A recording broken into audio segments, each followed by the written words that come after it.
If you're here right now, listening to this,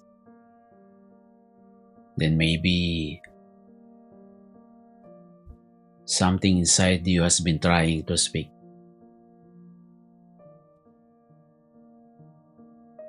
Welcome.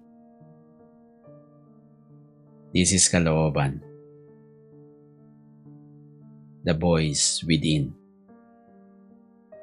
Kalooban is a Filipino word. It means your inner self, your conscience, your truth. The part of you that already knows, but is often ignored. We live in a world full of noise, notifications, opinions, advice, expectations. And somewhere along the way, we learn to listen to everyone else except ourselves.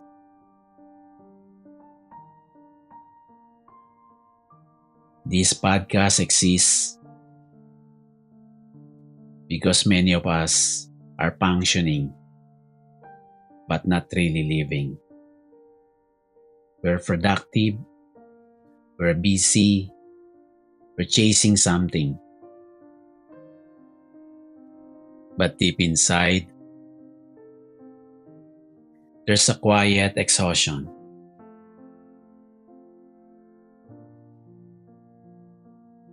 Kalooban is not here to motivate you.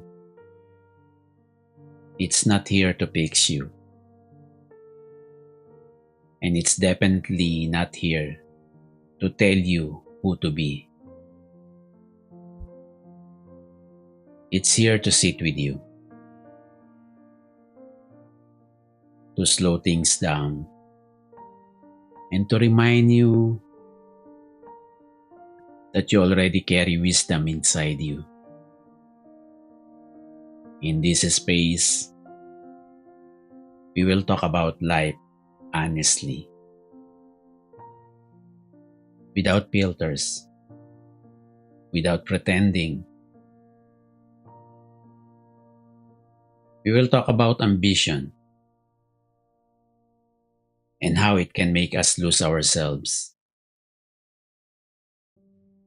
We will talk about gratitude without using gratitude as an escape from accountability.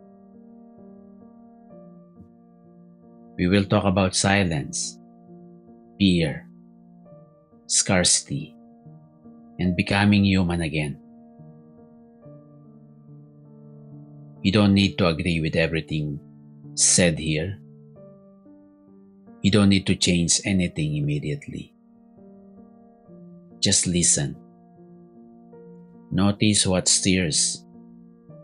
Notice what resists. If something inside you feels seen, then this space is for you. And if not, that's okay too. This is Kalooban, the voice within.